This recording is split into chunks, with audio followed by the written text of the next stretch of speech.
Welcome to the It's Better Together podcast, where intelligent conversations turn dreams into action, with hosts Marcy Stout and Allison Nissen.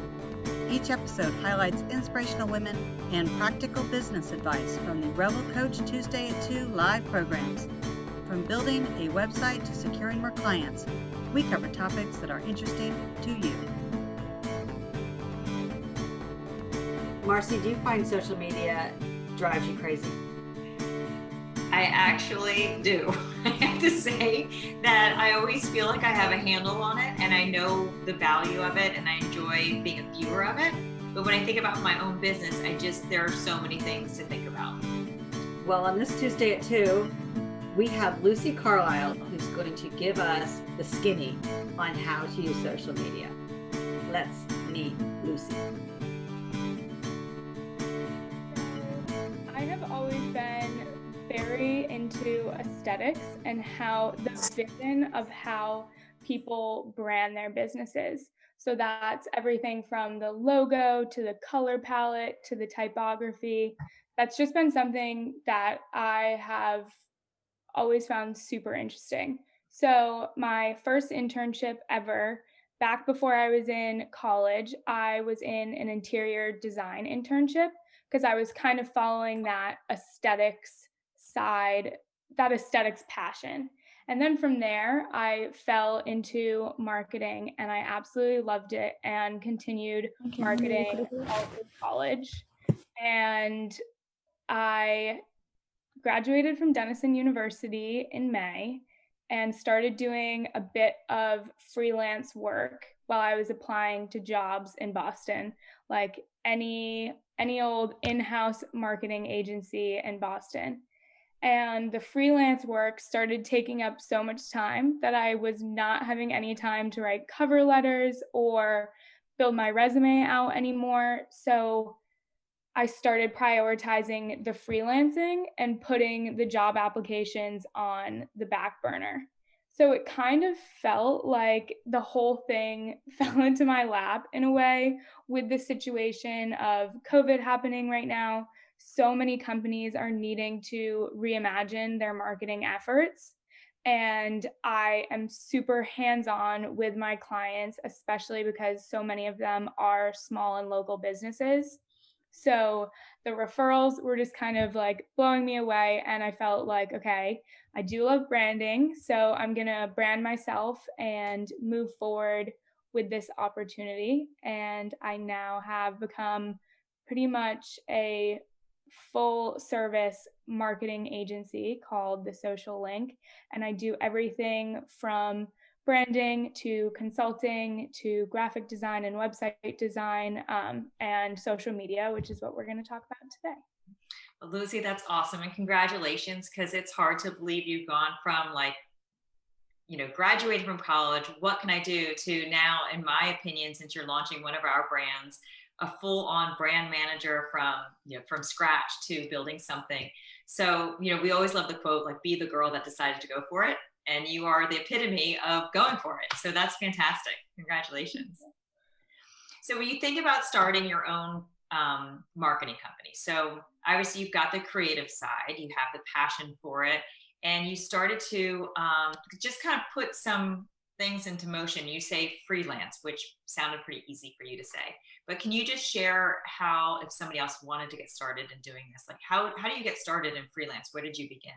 Yeah. So you really need to put yourself out there and not be afraid to get a lot of no's. I reach out to a lot of brands that I aspire to work with, and everyone kind of needs help. Like, it just is a fact. You can always have more people on your team. So I really took the time to hop on the phone with brands that I wanted to work with and figure out what are your pain points and how exactly can I help you? So I would spend that initial time on the phone, I'd put myself out there, and then I would send them a proposal of exactly what I could do for them based on the conversation that we had. And because I custom tailored that whole experience, they felt like, okay, Lucy really understands what we need in our marketing team, and they would bring me on board. So this happened for like 2 or 3 clients. And then I was getting to the point of like, okay, this is a lot of work and I don't think that I need to make a choice now. Am I going to continue my job search, or am I going to move forward and continue to do this for other brands? And at that point, I was just absolutely loving what I was doing, and just putting yourself out there really is the advice here. That's wonderful. And you know what I loved about, just from my experience of receiving your email. So we did work with you on a brief internship that Denison University had quickly turned around, probably the largest internship program ever. With COVID being announced, they had this great program, and we were fortunate. Revel Coach was fortunate to be assigned a team, and you were on that team. And then after that ended, you obviously were very impressive during the internship. You sent us an email saying, "Hey, I'm launching this, and I just want to introduce myself." From a mini brainstorm to a full-on launch of a program, what I found was really nice about your work is it wasn't, it was visionary in terms of what it could look like, but really simple and like tactile, like, well, I could do that. Like for me as a buyer, it made it very simple to say, yes, I would love to hire you for this. And I could feel that independence. Are you finding when you're working with clients, how much are you teaching them social media or doing it for them, or kind of what's your role with social media? And as we move forward in this interview, I know Lucy's very excited to talk really social media and answer questions about brands. And if you have a question on any platform, we want to kind of take this Tuesday to a little bit more workshop like too. So just want to kind of put a bug out there that everyone can ask some questions as well. Yes. Feel free to pull out your phone, open your Instagram, LinkedIn, Facebook. If you have questions, we can totally go over them. So for my clients right now, I am a lot of my clients' first kind of foot into the marketing world. They were doing so much of it on their own, but that wasn't actually their expertise.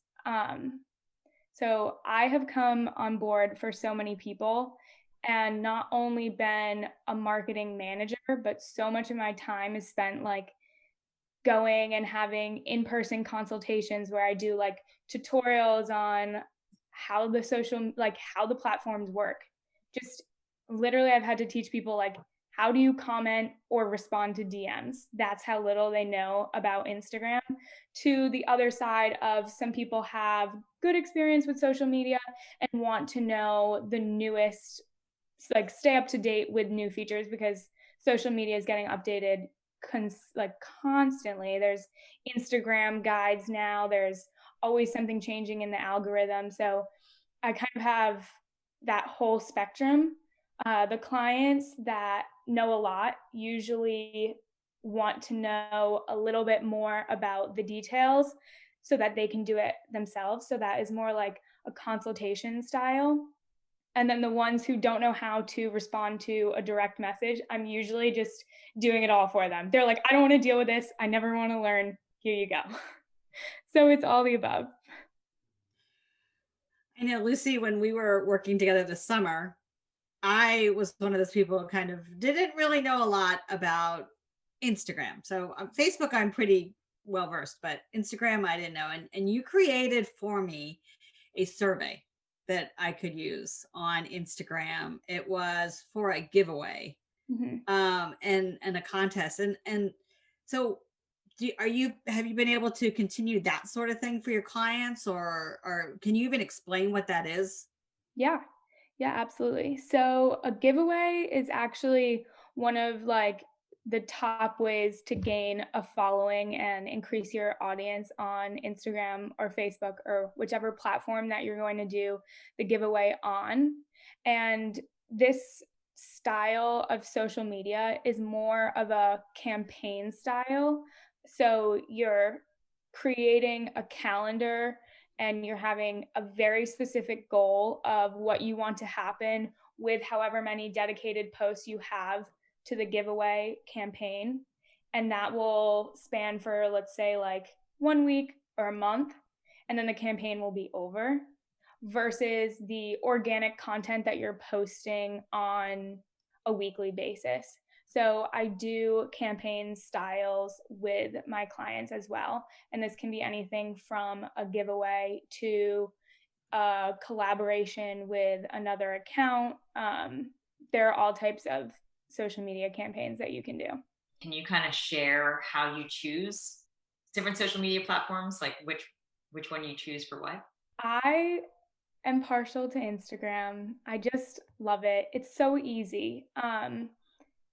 Instagram is really visual, and as I said, I love aesthetics. So I just tend to go towards Instagram as like my favorite. Is that the best platform for every business? Are they going to get the most sales from Instagram? Maybe not. So, Instagram for me is, or for a business, I guess, is where you want to grow your brand identity. So you don't want to just be posting your product or service. You want to be posting things that are within your brand identity. So, for example, with the Executive Mom Nest, Marcy and I made a brand board together. So that's everything from the color palette that we're going for to a mood board. And within the mood board, we have like a mom having fun with her baby to a beach to like a glass of rosé. Like it's just like a vibe for the brand. And on her Instagram, I don't just want every single post to be about the service that she's offering, because she won't gain as many long-term loyal followers from that, because they'll feel like, I'm just trying to be sold something on this platform.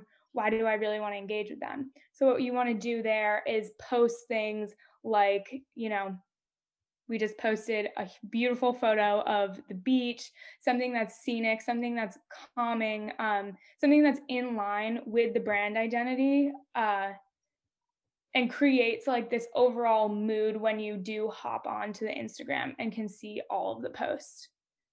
And Lucy, if I can ask you, I'm going to share the brand board that you did for the brand, and just share like why it's important to have this, because as simple as this document may seem, if with it how it can be used and everything. So if any of the entrepreneurs on the call would like to create one for themselves, it's nice to have this, and then you can use it for your outlets. Can you Yeah. just talk a little bit more about the value of a brand board? So this is really good to have on hand so that when you're creating your Instagram post, you just have this subconsciously or in the back of your mind or right in front of you on your monitor.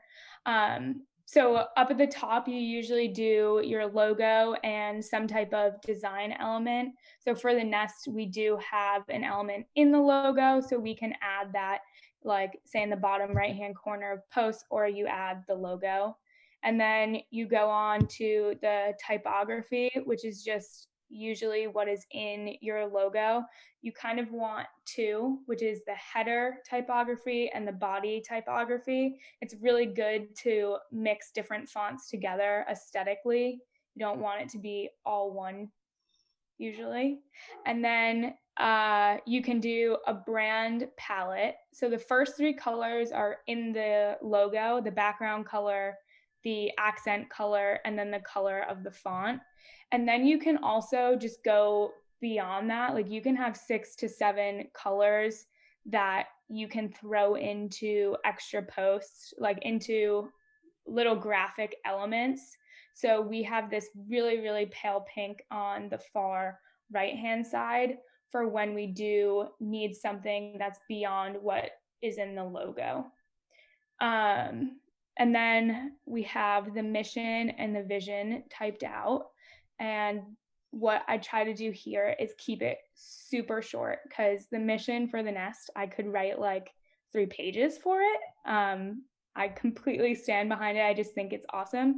And you have to make this really, really concise so that when you're creating your content, you always have a concise mission in mind, and then the vision, which goes along with the mission. And then lastly, the bottom part is inspiration, which is kind of like a mood board. So you can create a brand board and also a completely separate mood board for your brand. a mood board would just contain photos and design elements, so it wouldn't include any of the typography or branding or mission. And this is just a super visual way of seeing what you want the aesthetics of your platforms to look like as you populate content. So for the mood board here, a lot of what I did was just like think of colors that go in line with our brand palette and like experiences as well, which is why we have the rosé and the mom having fun with her kid. All right. So with Instagram, so you have the brand palette that you're going to be doing. How do you like do people figure out every third post is going to be something like, how do you figure out how it starts to look really consistent within like a really cool aesthetic? Because that's something that seems like you go on some people's site and like, oh, they did it. And then you go to others like, it's kind of close, but how do you kind of craft that? So my advice here is scheduling out posts. So a lot of times you can fall into the trap of just like shooting out a post when you think something needs to go out to the audience. So whether it's updated news or some type of new product or service, you really want to plan these things out at least a month in advance. So the first of the month, you try to plan out your calendar, approximately 4 to 5 posts a week, and what those posts are going to look like.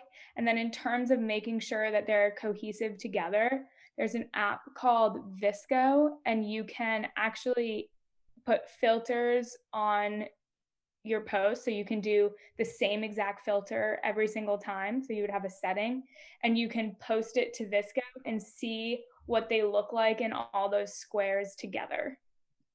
So you would go onto that platform and you can post it and you would be like, oh my gosh, no, these colors don't look good together. This is not coming together well. So then you go back to the drawing board. All right, Lucy. Mm-hmm. We have our Instagram posts and we get it to where we want it to be. Is it really important to post 3 to 4 times a week? It is. And I honestly can recommend posting 3 times a day. That's how much you need to be pushing out content. It's funny because I totally like preach all these things and I know the best practices. I don't do them myself. It's so hard. I invest all my time into my clients, so I'm just not doing it for the social link right now. It's just not a priority of mine. With the algorithms on Facebook, LinkedIn, and Instagram, the more content you push out, the more likely you are to be seen. So I definitely recommend trying to hit 5 to 6 posts a week, but companies that are really thriving on Instagram and they're seeing a lot of sales coming in from Instagram or Facebook or LinkedIn are posting 3 to 4 times a day. So you can really feel like a slave to Instagram, which is why you need to use a calendar. You need to have some type of team on your social media platforms. All right. So Alice and I are feeling overwhelmed. That's why you have me. We have our one a week, which is announcing a speaker. So when you say 2 or 3 a day or 3 to 4 a day, is that like one is the story? Like how many stay on the wall and how many are the story when you say post? So I was talking posts, so just organic posts that are going straight onto your feed. Okay. Stories add a whole nother element. You can repost Instagrams that you're posting onto your feed so that you're more likely to get engagement on those posts, because again, posts can really be lost in the shadows of social media because of the algorithm. So reposting it onto your story, you do have a higher likelihood of having people see and click into that post. Yeah, but I was talking straight up 3 posts on your feed a day. Mm-hmm. All right. Is the same thing for Facebook? 3 a day or? Yep. And LinkedIn. So those could be the same because people have their preference. They either look at Instagram or they look at Facebook. Or So does the content I typically feel like I can post the same things on Instagram and Facebook. Twitter and LinkedIn are not similar to Instagram and Facebook at all. So you definitely should be curating that content specifically for those platforms.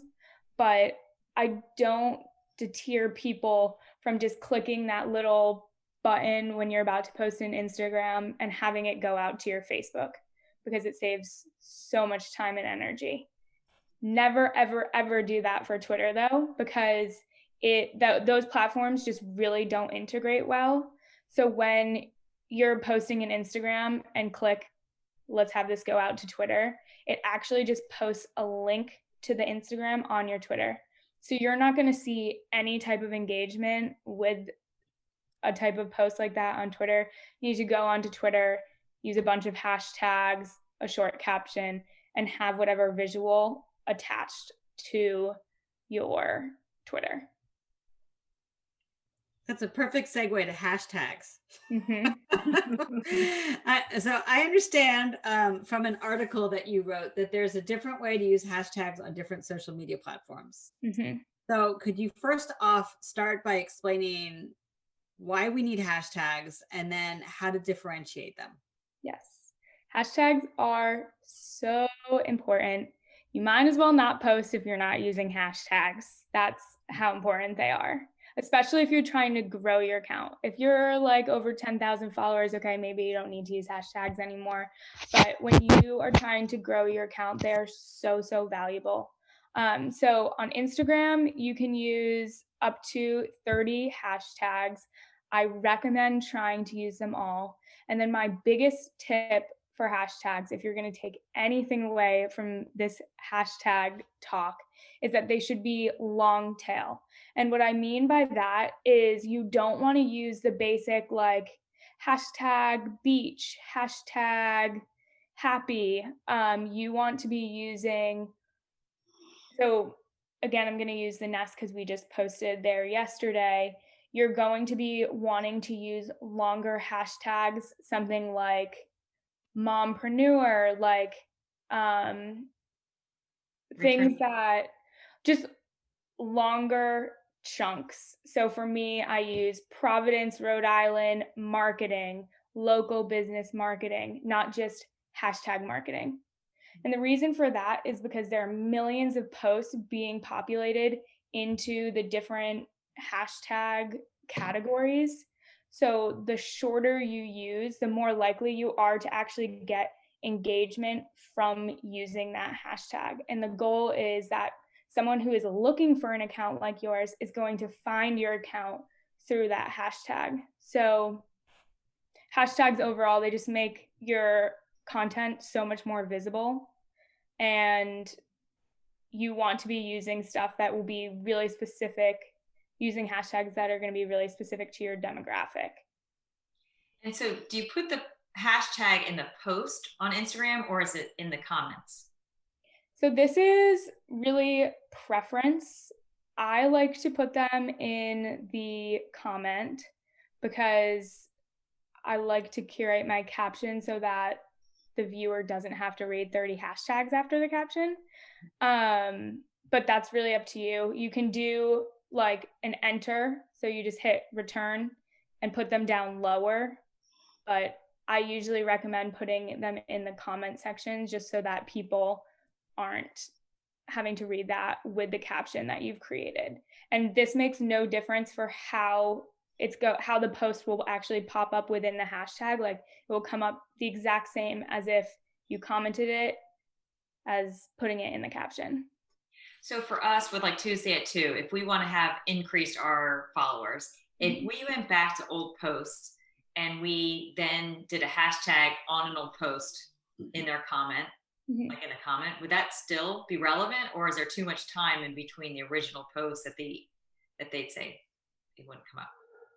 So hashtags are sorted 2 ways, by most recent and most popular.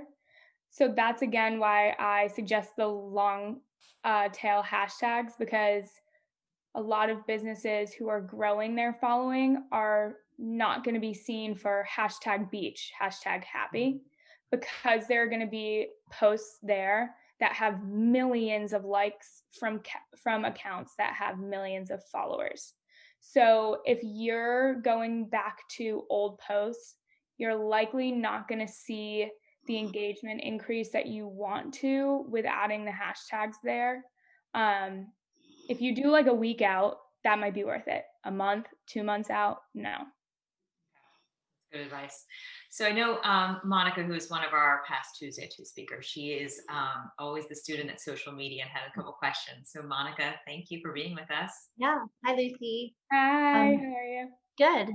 So I have this in my mind, like when I post on the different social media platforms. So Instagram, I like to post things where there's a link. So like I wrote an article, and I find with Instagram it's hard because you have to they have to go into your profile. And then if you want to have more than one link there, you have to go to like Linktree or something to go there, or else it just goes to the most recent link. So for Instagram, I find that when I go to post something that has content that I want to take other people to, it may not be the best place to post. That Facebook or LinkedIn may be better, but the Instagram is my kind of most popular, or the platform that I seem to have the most followers. So I always struggle with, do people really go to the profile? If you want to post just something that doesn't require kind of extra, I feel like Instagram's like really quick. Like I see my girls and they're like, that's Instagram, dot, dot, dot, like they're not going into my very well thought out linked thing into my profile. So I'm wondering if I'm wasting kind of my time doing that. It's better to put it on another platform. Do I advertise kind of my other platforms on Instagram? Instagram's just for a quick look, or what are your thoughts about that? Instagram is definitely a quick look at your brand and your business. And that's kind of why I love it, because you have 5 to 10 seconds to create something that is really eye-catching. So I definitely recommend not putting links in the caption because they're not clickable, unfortunately. So it just looks like this long link that no one can actually copy. You can't copy it either. You can't select and copy it. I know, it is frustrating. I get this question a lot. So you did talk about a resource called Linktree, and there's lots of other resources like Linktree where you can have in your bio multiple different links. So if you have a blog and then a website, and then maybe you have an Etsy account or whatever, you can put all your links there. So what a lot of people do in their standard practice, if you do want to show that you have a resource, you would say link in bio in your caption and add that to your link tree up at the top. So making sure that your link tree is staying super relevant with the content that you're posting about. But I would suggest using Facebook and LinkedIn for posting URLs and articles. I just learned this word like lead magnet, right? I'm sure everybody else knew these words, but lead magnet is like something that you can give away that gets people on your email list. So if I make a workbook, in order to sign up for it, you put your name and email, and now I have you on my email list and you get my workbook for free. And that's called like a lead magnet. So then I was like, well, if I want to post on LinkedIn and I'm like, here's a picture of my workbook, and go to my website to get it so that I can get more engagement in the email list. That's another reason that LinkedIn may not be that great unless just my website or the website link where that book is located is in the profile, because that way anytime somebody goes to my profile they would click on that.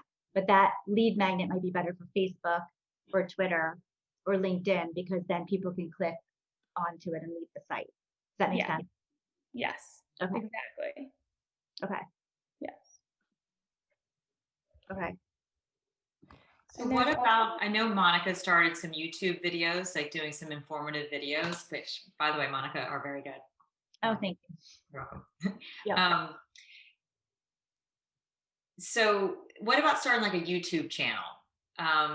For instance, we have archived a lot of our Tuesday at 2, and Allison's done a great job of making them pretty, like great video and everything on them. And then we've just started posting them, but we don't really have a plan on how to build a following on a YouTube channel or how to start posting. What do you recommend for people that are saying, I think I really want to have more video content out there? What's your feeling around YouTube and how do you get started? YouTube is blowing up. It's just become such a big platform. It's really hard to stay on top of the platforms between TikTok and now we have like Instagram Reels, YouTube, all of this stuff. I highly suggest cross promotion for YouTube. So making sure on your other accounts, your Instagram, your Facebook, your LinkedIn, that you are showing and sharing that you have the YouTube resource. So when you're posting any type of video, making sure that you repost that to Facebook and LinkedIn and have the link to your YouTube profile in your bio. That's going to be the free way of advertising and getting more subscribers to your YouTube channel. And then you can also put some advertising backing on your YouTube, similar to the way that you can boost certain Instagram or Facebook posts. You can do a similar thing with YouTube videos. So you would get someone who's searching for similar content. You might come up in that list of videos on the right-hand side. But that's only if you advertise? Yeah. Well, you might come up naturally, like organically, but the odds of you having 8 subscribers and coming up is low. So you would probably want to put some advertising budget behind that. Okay. So that's a little bit like Google Ads in that it raises your rank so that you are found faster. Yes. Okay. I understand.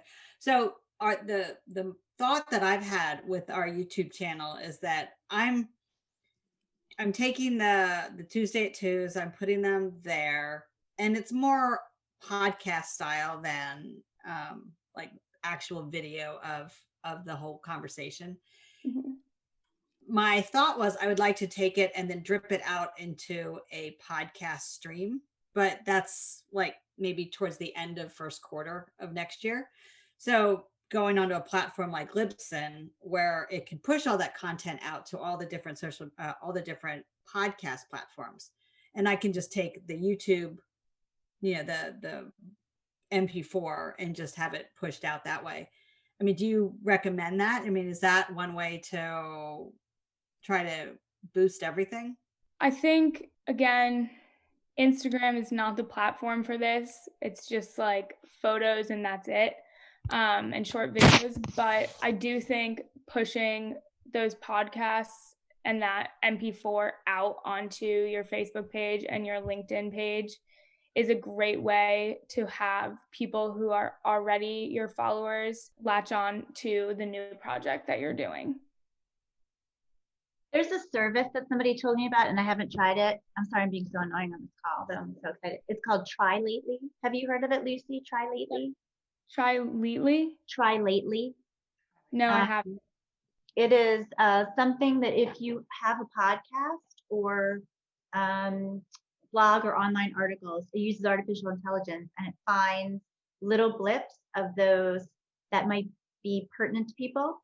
And it can be audio or visual. So like, let's say that you recorded a Zoom, you can, you can cut the Zoom and make a little clip within Zoom. You have the ability to edit. So like, let's say you did a minute clip, then you put it according to the service and it will put out what's a good tweet that comes from that, or you have a blog post so you can repurpose your content.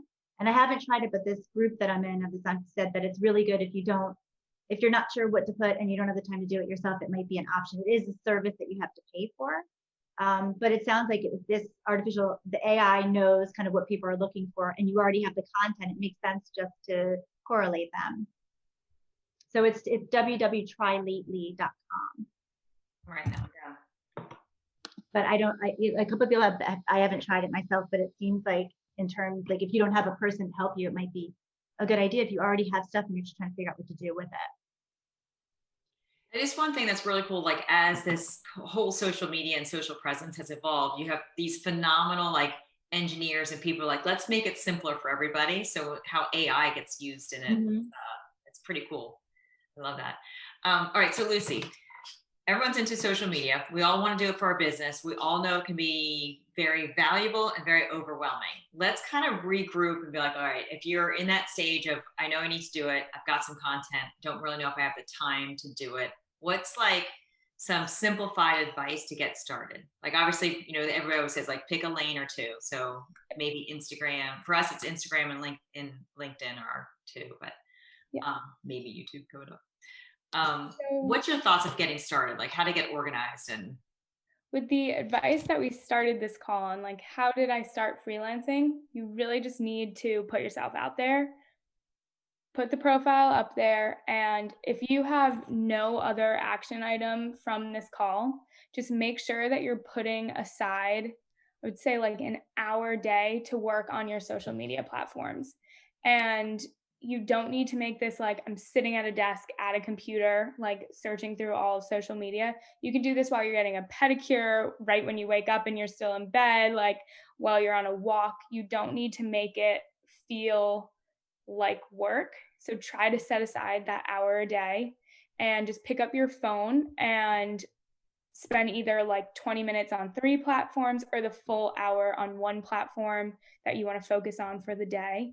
And make sure that you're liking, commenting, sharing, hashtagging your posts, finding new accounts to follow. Because if you're not constantly engaging, your content really can fall super low on the algorithm. And then you're just like in the shadows of social media. And it's so easy to end up there. But with consistent engagement with other accounts, you'll see that you'll be gaining a few followers every day. So that's my number one tip. When you're just on the Instagram and liking, commenting, sharing, or on Facebook, Facebook, you can actually join groups. So you can join groups that might be like in line with your mission or your business's vision. And you can have your business page join the group and you can chat in there. All of these things are super important. And this goes beyond even just like shooting out a post. You need to really be engaging with other accounts. Lucy, how important is it to comment on other people's posts?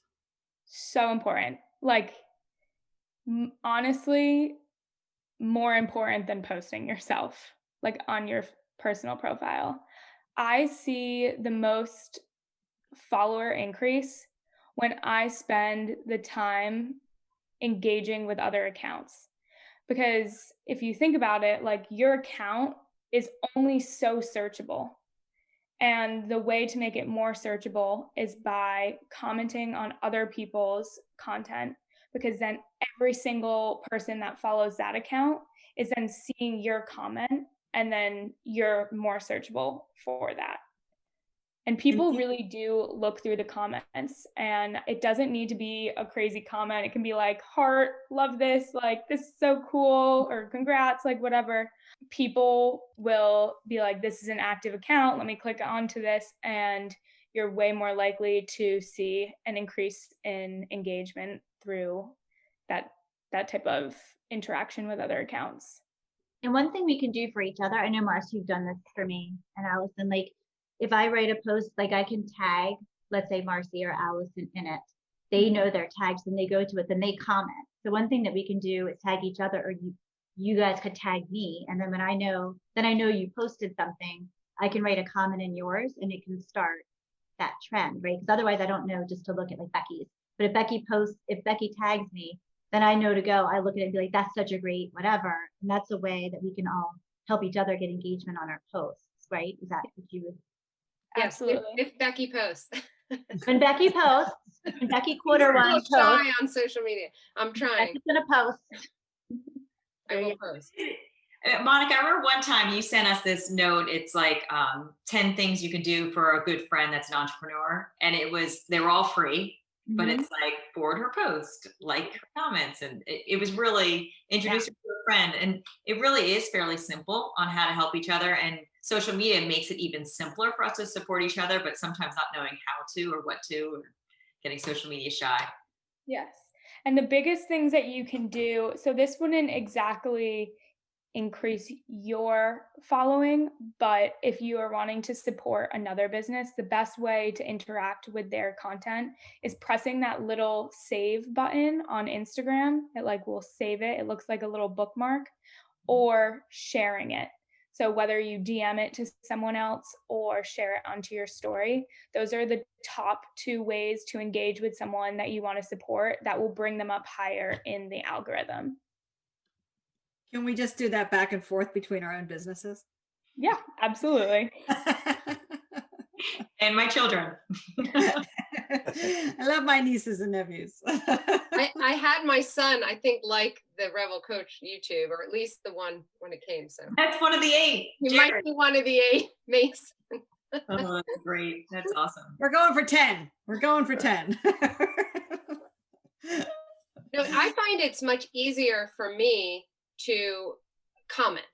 That to me is, and I'm going to start with that because it's just easier. Like if I see, Monica, I have seen some of your posts and now I'll comment more, because it somewhat relates to my background and to support you. So I just find it's easier, and it's a good tool for some people that are social media shy to start with that to help others. And Barbara, who's not on here, Barb is usually on here, is so good at that. She's an author.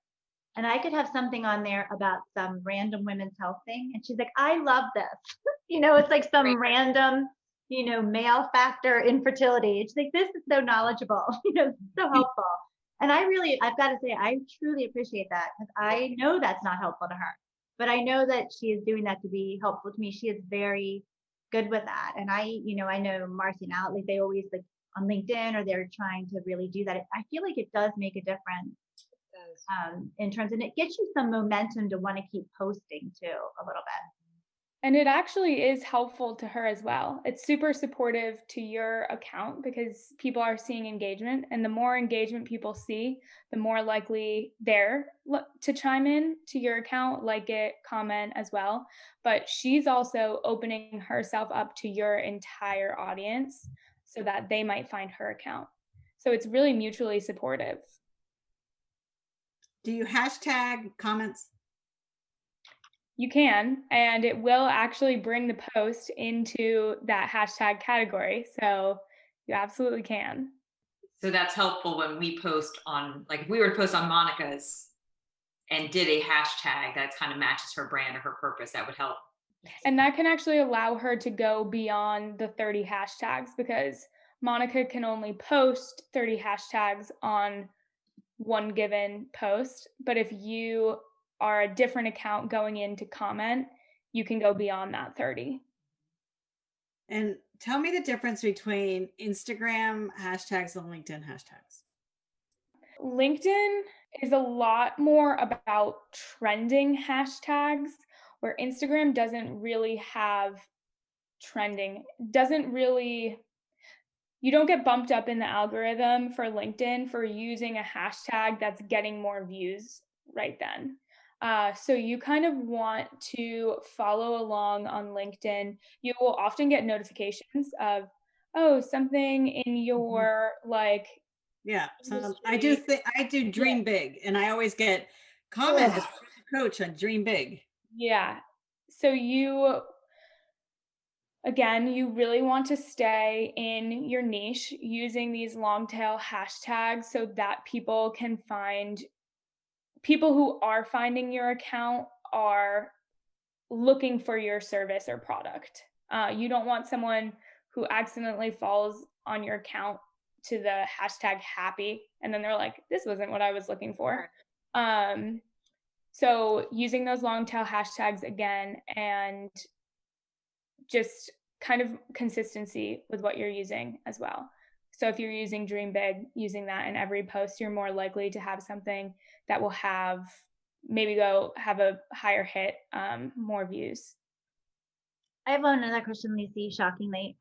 So when you post on your story, you can see the people that viewed it, especially if it's a video and it just goes, you can see. So let's say that you see these people that viewed it, but they haven't really engaged with you or your brand, but Jane Doe has looked at a couple of my videos. Is there anything that you would suggest to reach out to Jane Doe and say, I noticed that you, or is that creepy?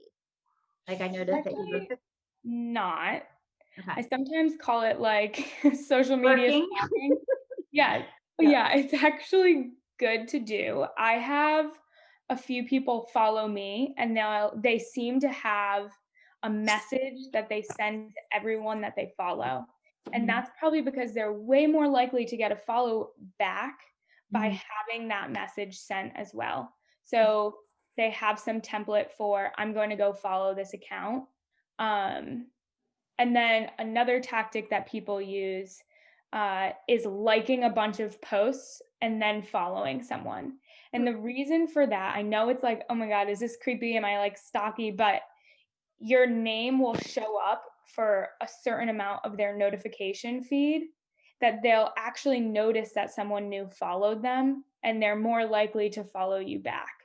So if you just follow them, you're just one small notification and they might not notice it. Your name is going to be small. But if you've also liked 15 of their posts, they're going to be like, oh, this is an account that is going to engage with me.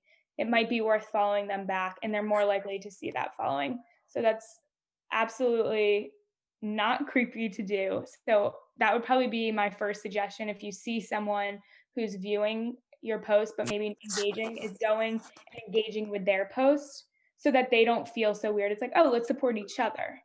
Lucy, do you provide this? I know you're helping Marcy with the nest. Or do you provide like some of the services that you provide for individual? Help Becky post. That's going to be our hashtag. Help Becky post. My Instagram is not, so I just even want to just get the images started. Yeah. It's not an image person. Yeah, so for social media, I do everything from curating posts to actually just overlooking the account. So I will follow new accounts. I'll do what I'm saying. I said, if you do anything from this call, try to get on social media for an hour a day. I will actually do that for my clients' accounts. I'll respond to direct messages. I'll respond to comments. I will engage with other accounts, all to increase their following and allow them to reach a wider audience. And then I'll also do the posts as well. So the visual, the caption, and that relationship with clients can be anything from they're reviewing every single post that I do, or I give them, here's the goal for the month. And and they're like, okay, go ahead. I'm not even going to look at it. And I just post everything out for the month. Do you have tactics for captions? Yeah. Do you have a tactic for those to get better engagement? Yeah. So a couple of tidbits of advice here. The first, let's call it the first 10 words in your caption should be really capturing that person's attention. So it's totally fine if you have a long caption that explains how to use hashtags, then that's great. So what I usually like to do is if I'm going to do a long caption, I like to think of it as two captions. So I do that short one that's always a preview, so everyone will see it on the post. And then I'll do the long one that's like a longer explanation, which I just leave some white space between those two captions. Or you can go with something that's just short, sweet, and to the point, and people love that as well, and not include the more information farther down in the caption. The other thing is trying to create some type of call to action in your caption. And this can be anything from like, treat the comment section as your journal. Like, why are you stressed today? Like, it can be something really silly that engages the audience to either comment or share or go to the link in your bio, some type of call to action where they're like, oh, this is what I can do with this post. I've also seen when there's a break, I've seen people ask a question. So what do you, is it A, B, or C? The answer is, and then you have to open it up. There's a white space in between to see what the answer is. So it's almost like you give somebody a little tidbit and they have to open up the rest of the post to be able to see the rest of what you're saying. So there must be some reason that they want you to kind of read it. Maybe you would get involved with reading the other stuff, but I guess they want you just not to go by them and read a sentence. They really want you to click on it to open the rest of the comments. Wow, I have so much to learn. I know. Lucy, you mentioned, I'm sorry to interrupt, something that starts with a V that was part of, it reminded me of Hootsuite idea. You mentioned something earlier. Yeah, Visco. Visco. Okay. Yeah, it's VSCO, and it's an app that you can get on your phone. It's completely free, and it has filters that you can use or you cannot use. Okay. And then you can, if you're going for a very cohesive aesthetic to your Instagram, then you can post what you're planning on posting onto the Visco to make sure that the aesthetic looks cohesive. Okay. And yeah, and Monica, you also brought up the Linktree. I put another resource in the chat. It's called linkedin.bio. And I really like this one because it's actually not links. It just shows you, when you click in it, it will show you the Instagram feed again, but you can click on whatever post that had some type of call to action in it. So say I posted the how do you use hashtags and I wanted it to be linked to my blog about that. I would have the link in bio, my whole feed of posts would come up. And then if someone clicked on that post, it would go to that blog. So it's very visual and you're actually just hyperlinking the photo. And a lot of like influencers and lifestyle blogs use that because they're using some type of URL in every single post that they do. So you don't actually need the URL in the caption, but when you go to the linkedin.bio, you'll be able to hyperlink the photo. I like that better because Linktree, you have to pay extra to have it be a picture there. So it's just words. It would say like PCOS workbook, but then you have to go back in to see what it's actually linked. So it'd be nice just to click on the picture and get somewhere. So that's a great idea. Thank you. So I know we're at the top of the hour, but can I ask one more question about followers? So there's some sort of system that people use where they're like unfollowing and following people. Is that a thing, or is that just what people say? It is unfortunately a thing, yes. So what do you do to like grow your followers? I know posts a lot. Yeah. So always follow any potential clients and accounts that are in your industry or in line with your business's mission and values. I keep going back to the Nest because I was working on the Nest Instagram all morning. But for example, like we will follow accounts like Soul Cycle and like Chrissy Teigen, but then we'll also follow smaller accounts that are just like photography or like mom bloggers and things like that. So you really want to diversify the types of accounts that you're following and always following someone that you have a relationship with, meaning they may be your client, they may be a member, things like that. My advice here is a lot of people think every single account on Instagram is my competition. This is so not true. We're all friends and there's enough work for everyone, frankly. So I call myself a boutique marketing agency, and I follow so many other marketing agencies. A lot of people would be like, well, why are you following your competition? Because you're making them more visible on Instagram. But marketing agencies on Instagram are just super supportive of each other. So we really engage with each other's content. So I definitely do not recommend anyone shy away from following someone within their industry because I think they'll cheer you on and you'll be pretty pleasantly surprised by that. And then for followers, just making sure that you're trying to grow your following in an organic way. You can get bots on your Instagram and you honestly don't want that. You would rather have less followers and a higher engagement number than accidentally getting a bunch of bots who are commenting DM me for a promo. Your account's not going to look really legit if that's happening. So that's my advice there. That's awesome. Well, Lucy, this has been a great power hour. We feel like I've learned so much, and I love the different ideas you brought to the table and just the insight.